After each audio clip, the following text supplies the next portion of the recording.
We are gathered here to fill you with fear and give you a treat for your ears as we invade your mind with our scary rhymes and some tales that can be gory. As you bear witness and sit here and listen to our poetic horror stories.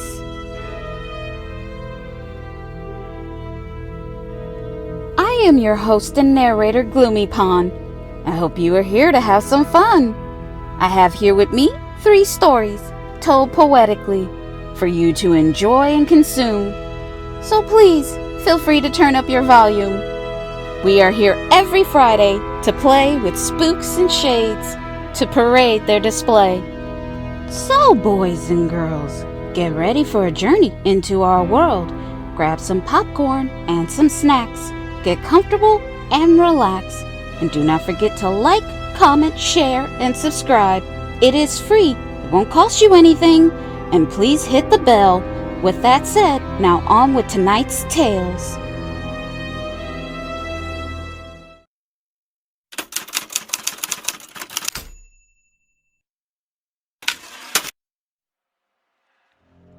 I've been here for millions of years. I'm the ancient god that many people fear. I am the one whose name shall not be spoken, because if you do, your sanity will be broken. To even think of me will make blood fall like tears from your eyes, and will make you completely lose your mind. I am something that you can never understand. I am so far beyond you, but what do I expect? You are just a man. To take a glance at me would set your soul free. Then you would fall to your knees and praise me. I am infinite, energy everlasting. I can give pain or joy and make you feel fantastic. I am the one true creator. I am your only one savior. In me, you can find salvation. And I can be your greatest temptation. All these things I say, I am. Everything you want and need at your command. Yes, I am all this and so much more. Only in your dreams you could explore. I am the only God you should believe in. I will forgive you all of your sins. Once you know of my omnipotent powers, all your love you would shower. I am the brightest star in the sky. I am infinity for all time.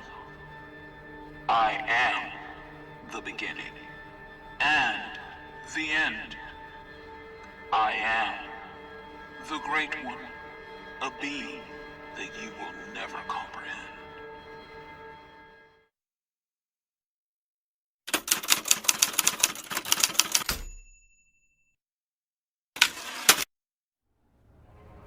Here I am, trapped in my room, with these things on the other side of my door. It's only a matter of time before I meet my doom. Let me explain how this has come about. How I ended up trapped in my house. It started this evening today. I know this is quick without no delay. This whole situation just got out of hand. I really don't quite understand. I was watching the 5 o'clock news when they broke in with a special report about some objects in the sky, and they confirmed that was from a trusted source. It was a UFO, unidentifiable flying object, and was close to where I live when they last checked. I was thinking, this is a joke. This can't be serious.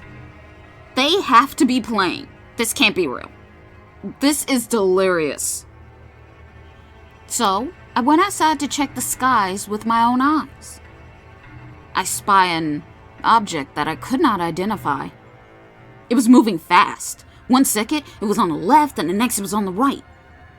It would all of a sudden just stop in mid-flight.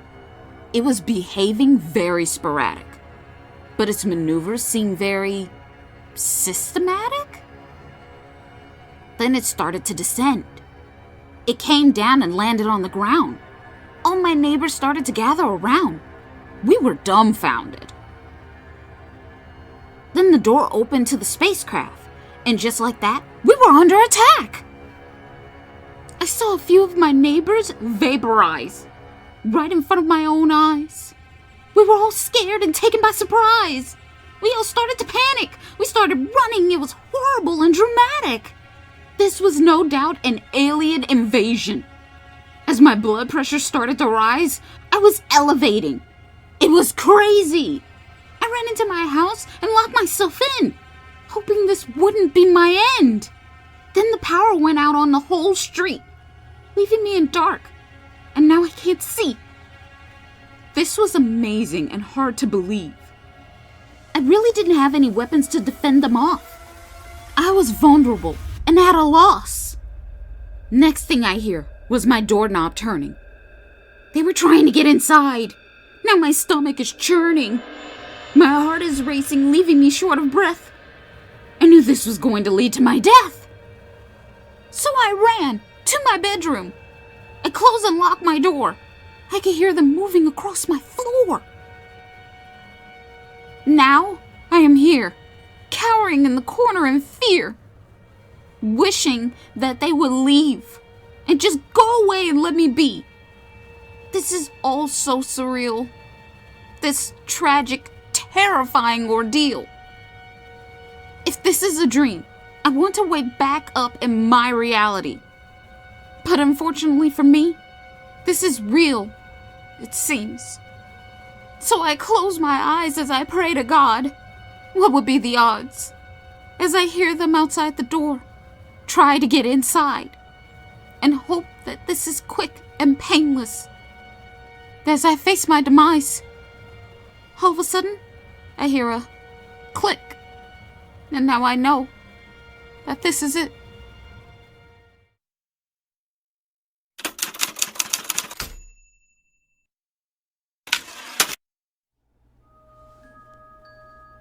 My grandmother has this old antique creepy doll. This doll has been in my grandmother's home for years.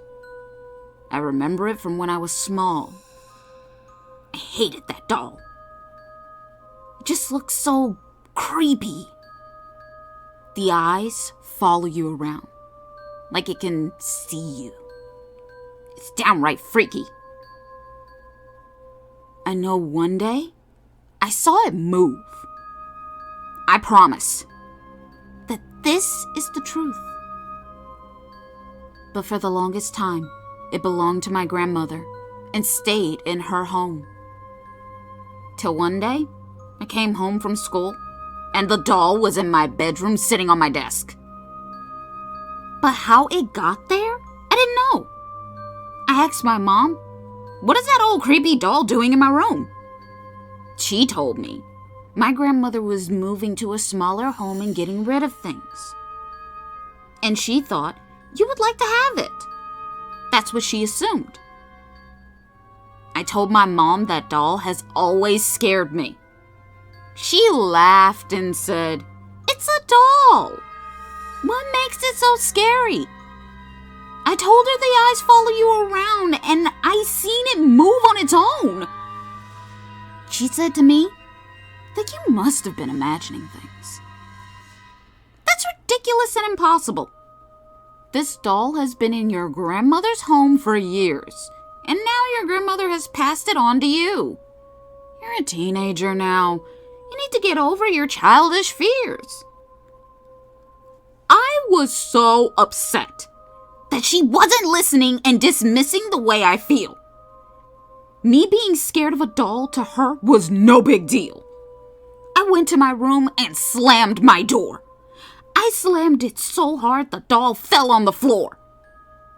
And that's where it stayed, as I laid down on my bed. I was so mad, I went straight to sleep. When I woke up in the morning, the doll was back on my desk, staring at me.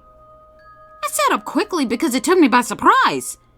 I thought, how the hell did the doll end up back on the desk? Did my mom come in my room last night? Yes, that has to be what happened. She came in my room to check on me, and she saw the doll on the floor. She picked it up, put it back on my desk. That had to be the scenario. But when I asked her about it, she told me no. I didn't come into your room last night. I knew you were mad and I wanted to give you some space, to give you time to cool off and rest, to wake up in a better mood and state. Maybe you thought the doll fell off your desk and onto the floor, but it didn't, and you had to be mistaken and you remembered it wrong. I didn't want to fight again, so I didn't say a word. I just let her believe she had the upper hand. But I know for sure that the doll fell on the floor. I grabbed my books and head off to school. I was away from that creepy-ass doll, so I was relaxed and feeling good. When I returned home, my mom seemed very upset and disturbed. I could tell she was trying to hide something from me. Her voice was shaky and I can hear her nervousness in her every word. But she finally confessed to me, and what she told me, I found hard to believe. She said, when I left for school for the day, she started to clean the house and put laundry away, but she could hear sounds moving around in my room. She said it sounded like little feet running on my desk from some tiny little shoes. Next thing she knew, she could hear things being knocked off my desk and onto the floor. So she went to my room and opened up the door. And what she saw threw her for a loop. It was wild and bizarre. The doll was standing up with a pair of scissors in her hand. Her arm was reared back. She looked like she was ready to attack. She thought her eyes were going to pop out of her head. She was in complete disbelief. It was too much for her mind to bear. She quickly grabbed my blanket off the bed, threw it over her, and tied it up in a knot. The doll was cursing, kicking, fighting, and trying to use the scissors to get out. My mom was shaking as she told me this story. She turned to me and told me she was sorry. She should have listened to me. This whole time I was telling the truth. I asked, "What did you do with the doll?" She said she remembered today was garbage pickup, so she threw the little bitch out with the trash. She just wanted her gone. She watched as they mashed the trash with the automatic trash compactor, and then they drove off. It made her feel better. We told my grandmother that my cat knocked down the doll, and it broke when it hit the floor. But only me and my mom really know the truth, and we will never forget it. That's for damn sure.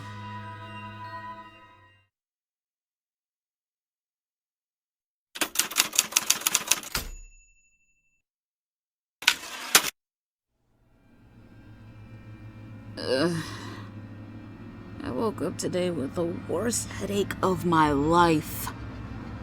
My temples are throbbing. I just don't feel right. Every little noise was amplified, like it was coming from my inside.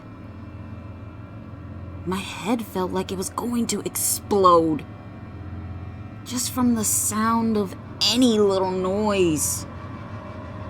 I believe this is a migraine? It feels like something sharp is piercing my brain. My eyesight is a bit hazy and blurry. This is driving me mad and making me dreary. Then I hear a loud click inside of my head, as if something was turned on, and now I'm feeling scared. I'm starting to feel like my thoughts are no longer my own. like I'm a puppet on a string that's being controlled. I keep seeing flashes of harmful images, and it's making me feel enraged. Like I'm feeling deranged. The pounding is still there in my head, driving me crazy and making me see red. I went to the bathroom to find some medicine to help soothe my pain and to stop the aching in my brain. But then I hear barking underneath my window. It's my neighbor's dog. I can see him below. I am feeling very unhinged, and the urge to do that damn dog in. I have never felt bloodlust like this in my entire life. I rush to my kitchen and grab a big-ass knife. I slang my front door open. I'm drooling and breathing hard, feeling like a monster ready to tear that damn dog apart. But when I step 1 foot outside, all my murderous intent just subsides. No more headaches driving me insane. No more pounding, throbbing, just no more pain. Whatever it was has no more control. It no longer had me under its hold. I really don't know what came over me that day. What it was that made me feel that way. I hope I never have a migraine again. Or next time, no telling how this story will end.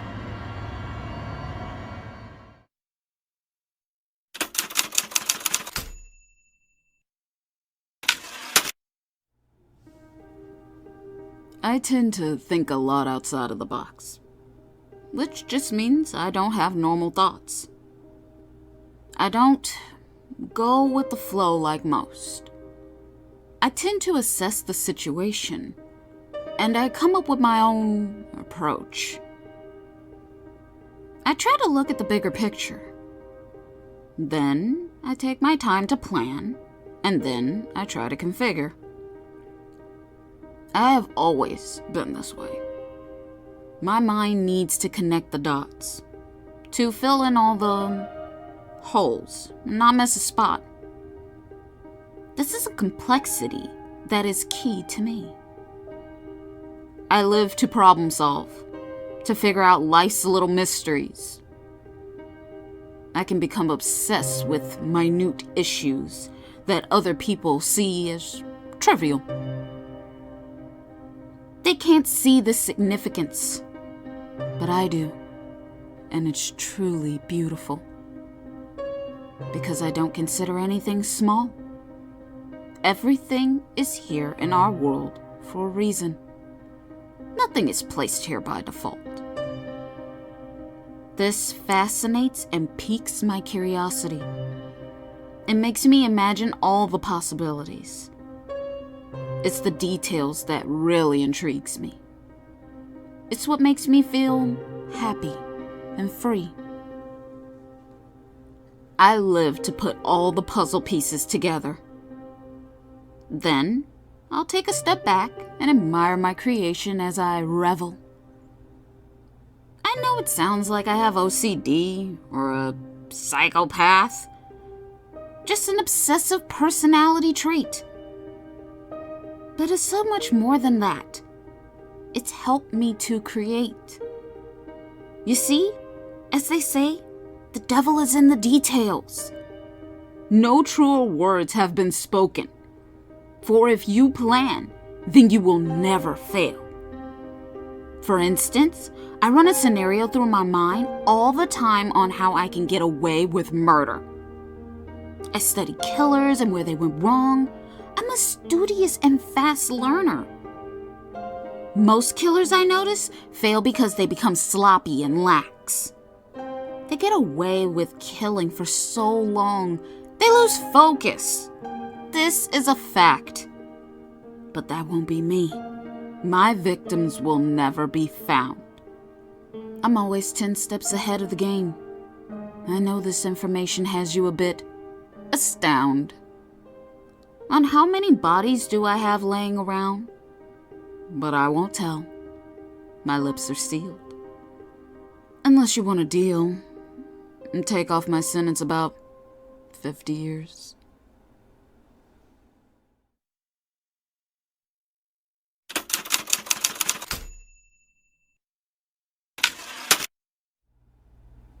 Bunny, why don't you come out and play? I've been waiting for you all day. For you to pop your furry head out of your hole so I can watch you twitch your sweet bunny nose. Look at you, with all your long floppy ears and fuzzy cottontail. You're adorable as a button as you hop down the trail. Your body is so round and plump. You just make me smile. I just want to grab you and hold you for a while. Yes, I would like to snuggle you tight in my arms, to feel your soft fur against my face. I bet you feel warm. Can you feel my heart start to race? I can feel my blood pumping through my veins. With just the thought of you being near, I won't let you get away. No, you must stay here. OMG, you're a cute little bun, and I know we could have so much fun. Why do you suddenly look scared of me? You try to run away and hide, but I can see behind that tree. I don't want to do you any harm. Please, don't be alarmed. I just want us to be friends. Best friends. Just you and me. To the end. But you still look for a way to escape. A way that you can get away. I wish you won't do that. You're getting me upset. And I don't want to do anything we both will regret. I just want to show you my love and to kiss you and give you hugs. I can't help it. I'm obsessed with your sweet, soft fur. I just want to run my fingers through it. How is that wrong? I promise it won't hurt. Why won't you let me play? You again try to escape. Why don't you trust me? Stop wriggling and kicking. That is rude. I just wanted to play with you. But you are treating me mean and crude. Please, Bunny, stop acting this way. Stop trying to push me away. Stop biting me, you funny bunny. Because you will never win. You might as well give up and give in. Why do you want to make this process so hard? I just want to hold you in my arms. I know with the other bunnies in the past, I've been a little rough, and the outcome has been bad. But this time, I will try not to hold so tight. It's just you, cute little buns, just make me excited and squeal with delight. When I hold you next to me, you fill me with joy and glee. And you are so soft, I can't help but squeeze. I know sometimes I don't know my own strength. I guess I'm stronger than I think. I have too much love for you cute little furballs. But I guess cute fluffy things are my downfall. You stop moving. I can't feel your little heartbeat. Wake up. Are you asleep?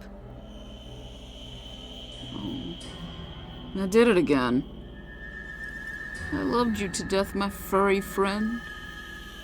I will bury you and lay you to rest with the other sweet, cute little buns.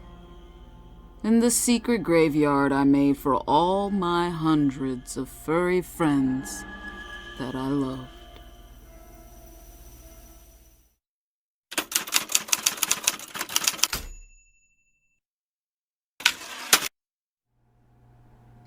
On YouTube, I've been watching a dead person's channel.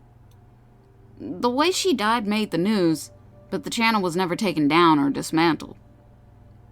The person was murdered by a viewer, someone who would watch her videos on YouTube. He was obsessed with her, is what they reported on the news. She had a small vlog channel that was growing, but because of the circumstances, her channel went viral and now has over 1 million views. Her videos were her talking about her day, try-on hauls, and food. She seems to have a great personality. I think she could have made it far. She could have been a YouTube star. She only had about 50 videos, and I watched every one. It made me feel sad when I was done. After that, I didn't watch her channel for over a year. But one day, I was sent a notification that a new video was uploaded to her channel. I thought to myself, that's weird. I hadn't thought about her channel in a while, so the notification had taken me by surprise. But I had to check it out to see what was going on. And if this was a distasteful prank that was just fucked up and wrong. I clicked on the video. It was about 20 seconds long. It's very dark and grainy. You could only see a shadowy figure. The figure started to giggle. Then in a low female voice, you could hear, "Hi." Then the video started to flicker. And just like that, the video was over. I was shocked. I don't quite know what I just saw, but it left me feeling anxious and weird. It was truly bizarre. Was that her? No way. That's impossible. But it was the anniversary of her murder. It's been 1 year since she's been gone. No, that's silly. Maybe someone hacked her channel and thought they could play a joke. There's no way I just saw a video of a ghost. So I clicked back to her channel, and the video wasn't there. Only her 50 original videos were listed. Now this has me scared. I tried to unsubscribe from her page, but her channel won't go away. I continued to receive a notification once a week, every time she uploaded a new video. How and why she chose me, I really don't know. So take my advice. Think twice before you like, comment, share, and subscribe. Or you too can end up in my shoes, watching a dead channel for the rest of your YouTube lifetime.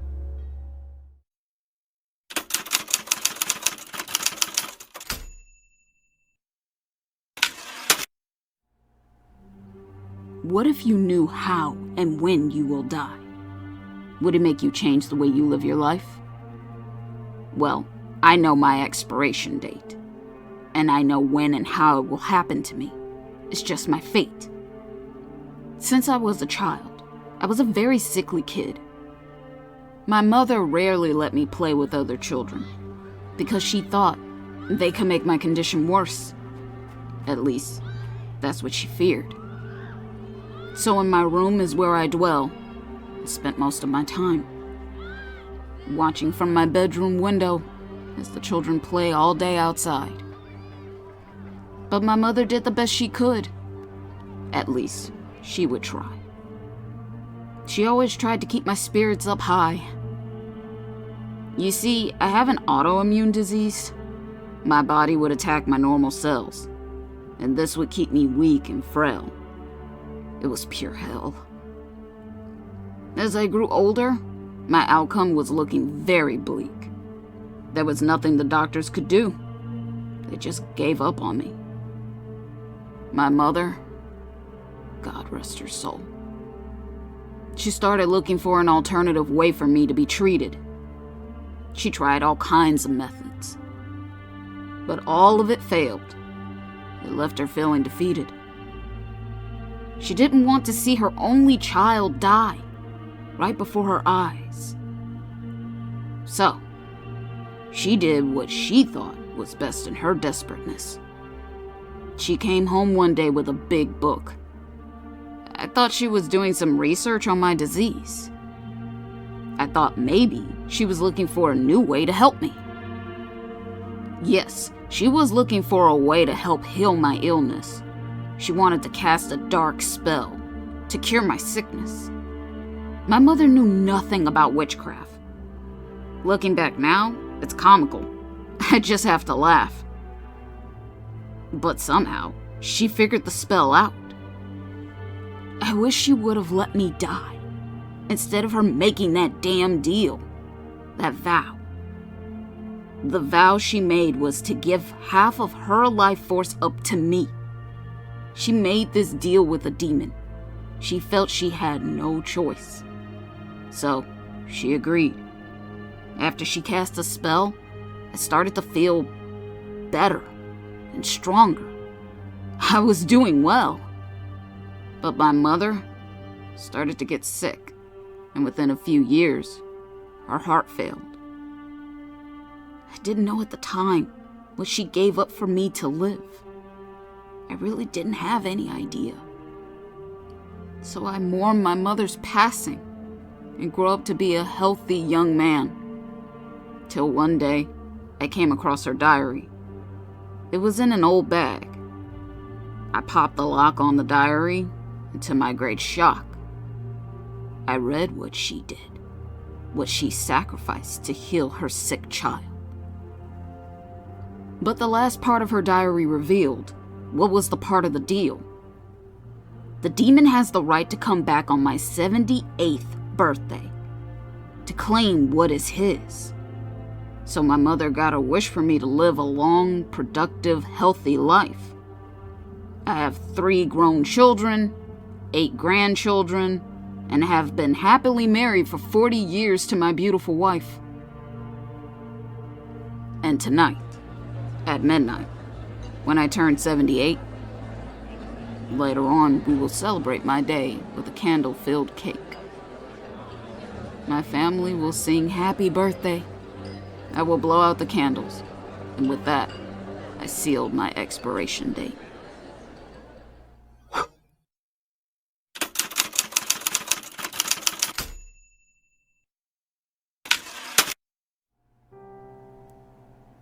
I live all alone in a house on top of a hill, and I lived there for many, many years.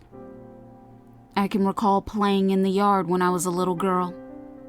Just me and my dog, Spike, my best friend in this world. I will never leave this house. I have had too many good memories. This old house is a big part of me, and this is why I live with the ghost that has come and invaded my home. The ghost that wants me to leave, so my house can be their own. The ghost keeps moving my things all over my house. I've moved my things back to their rightful place, but I find them moved again. One day, I got so mad, I threw a vase and shouted, "Get out!" They keep opening my windows when I want them closed. They keep me up at night, whispering and making noise. The worst thing is, they sometimes just manifest right in front of me, scaring me half to death. But they are the ones who start to scream. I will not let them run me out of my childhood home. No, I will not go. One day, there was a new ghost that appeared. Just like magic, he was here. I don't know why my house is such a magnet for ghosts. Maybe there's a portal, a ghost door, but I'm not sure. I heard the new ghost talking and how they can get rid of me. They knew what to do to make me leave. I was terrified that they were going to try to force me out. But I'm going to show them that this was my house. So every time I saw a ghost, I would yell, "You can't stay! You must go! This is not your place! Go and find another space!" I let them know I'm the home owner here. and I'm the one they should fear. Every day I went to war, throwing things around, turning on the TV and stereo late at night, just blasting the sound really loud. I would open windows and slam doors. I would stomp really hard and run across the floors. And in the end, they couldn't take it anymore. They finally decided to give up and to leave. I was very happy. It put me at ease. The next morning after my rampage, I watched them hurriedly scramble about, moving fast to get out of my house. But before the last ghost disappeared for good, in my doorway she turned, took one last look around my house, sighed, and just stood. And with tears in her eyes, she said out loud, "I really love this house. I fell in love with it at first sight, and I understand it was your childhood home long ago. Up until that tragic night. The night you tripped, fell down the stairs, hit your head and broke your neck. I know your death was hard for you to accept. I wish we could have gotten along, and we could have shared this home. Now I'll take my leave and go. I will not haunt you anymore." Then she slowly turned and quietly but gently closed the door. Yes, my house is haunted. Of this I have no doubts. But that day I found out I'm the ghost that's haunting my house.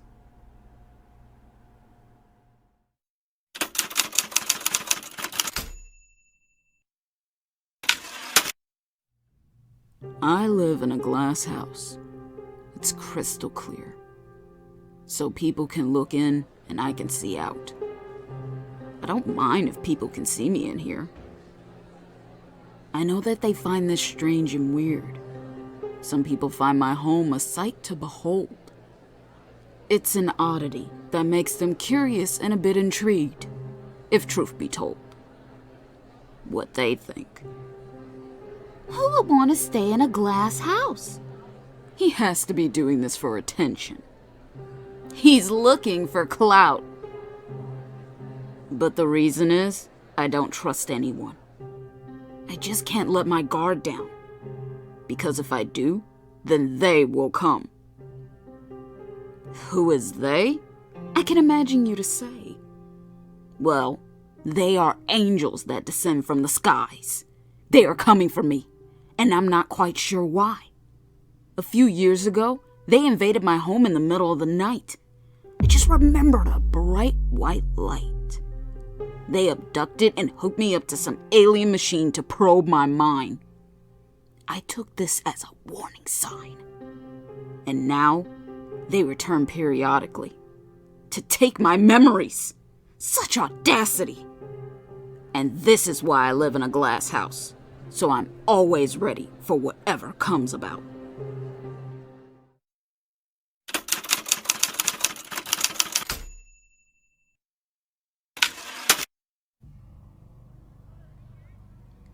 In God's eyes, blessed is the child. Well, not at all, because this devil child is wild. There is this kid that I hate to babysit. She is a brat and a little witch. She always has to get her way, and she tells me I must do whatever she says. She likes to spit at me if she doesn't have my attention. And when she plays with other kids, she gets into fights and she beats them into submission. She loves to break other people's property and then try to put the blame on me. She is a menace to society. She is stressing me out and heightening my anxiety. I caught her one day threatening another child with a knife, promising she will take her life. She will give herself a black eye, which is crazy because she is only 5. Her parents are afraid of her, and they just want to get away. They never want to upset her, so she gets away with a lot of things. She will yell out, "Help!" in the store, She's trying to kidnap me! When I won't buy her candy, she will scream, She is hurting me! And lay down on the floor. I told her parents I can't do this shit anymore. That I'm done. I'm going to leave. I quit. But when I told them this, the little witch looked at me and she hissed. You can't leave. I won't let you. You should know by now I own you till I'm through. Besides, you are my plaything, and there's nothing you can do. She promised if I leave that she will find me and kill me. Me and her parents were stunned in disbelief. She looked dead into my eyes and told me, Mark my words, if you leave, I will skin you and wear your skin like fur. So I'm stuck here babysitting this devil child. I can't believe this is my life. All because I'm too afraid to walk away. I know she would find me, and I would be sacrificed.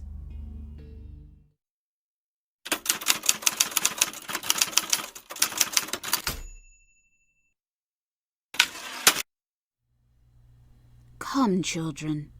Come to bed. Get under the covers and lay your weary, tired heads. Let me tuck you in, your covers tight, and kiss your little forehead sweetly so you can rest good for the night. But before you go to sleep, let me tell you a bedtime story to help you slumber deep. The story began like most stories do, with small children playing hide and seek, all innocent and cute. Actually, the children were just like you two. As the sun started to set, the children noticed in the woods a silhouette. It was moving, coming towards them slowly. As it started to appear, they recognized it was an old lady that was moving closely. When she made it in front of them, she smiled with a big, wide, toothless grin.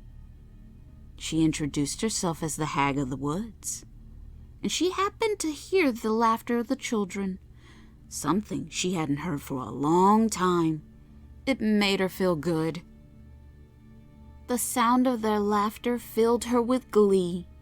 She said, I had to leave my home to come and see.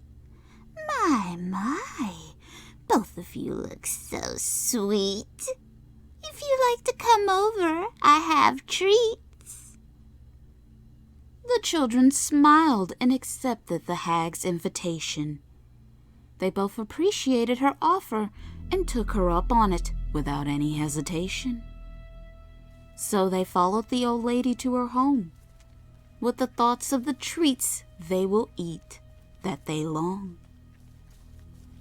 The children told the old lady they hadn't had sweets for a very long time, and they can't wait to have some, and she is very kind. The little girl said, Our parents won't let us have candy or sweets. They always say that it will rot out our teeth. The hag said, A little candy and treats in moderation won't do you any harm. And besides, this will be our little secret, she said with a sweet demeanor and charm. By this time, it was starting to become dark. The little boy said, We can't see the pathway that led us out of the woods, he remarked. The hag said, That is okay. You are safe with me. You can stay overnight, and in the morning light, you can leave. Well, I guess that will be okay, the little girl said. We will be happy to stay. When they made it into the hag's house, she closed and locked the door so they couldn't get out. That's when they realized there were no treats.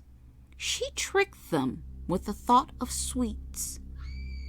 In the house, you could only hear blood-curdling screams. And in the morning light, only the kids remained. The hag was no more. She shouldn't have let the kids into her home, because what she let in wasn't little children at all. They were bloodthirsty, starving Wendigos, and they were starving for some fresh meat. And the hag was their sweet treat. The moral of the story is, she shouldn't have tried to deceive. That way, she won't end up a meal for two hungry little things. Now, PHS crew, I hope you like the horror bedtime story. Now it is time to turn off the lights. Shut your eyes tight, and I hope you can slumber deep until the morning. Sleep well, my little things, and I hope you have terrible dreams.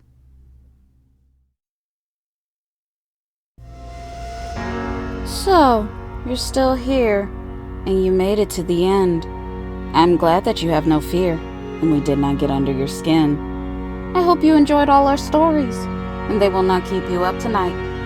And there is nothing lurking for you in the dark, and that you can close your eyes and sleep tight. Thank you for listening to all our creepy rhymes. We hope to see you again. Until next time.